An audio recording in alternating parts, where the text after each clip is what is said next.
कोल्हापूर आणि या आजूबाजूच्या सर्व जिल्ह्यातल्या सोलापूर असेल, सांगली असेल, सातारा असेल, रत्नागिरी असेल, सिंधुदुर्ग या सगळ्या जिल्ह्यातल्या लोकांची 40 वर्षाची मागणी कोल्हापूरमध्ये खंडपीठ व्हावं, सर्किट बेंच व्हावं ही भूमिका होती. आणि आज तो सुवर्ण दिवस आम्हाला कोल्हापूरकरांना आणि पश्चिम महाराष्ट्राला पाहायला मिळतोय की सर्किट बेंचची सुरुवात आता 18 तारखेपासून कोल्हापूरमध्ये होतोय.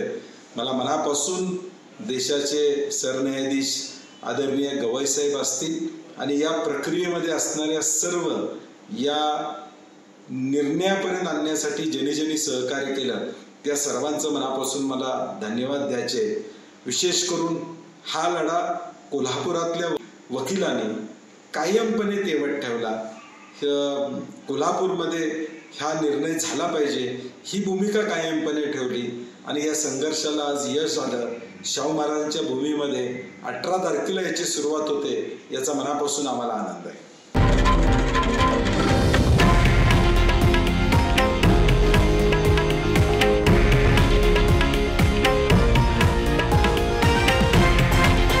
हे आहे देशातील नंबर 1 न्यूज नेटवर्क आणि आपण पाहत आहात TV9 मराठी, एकमेव.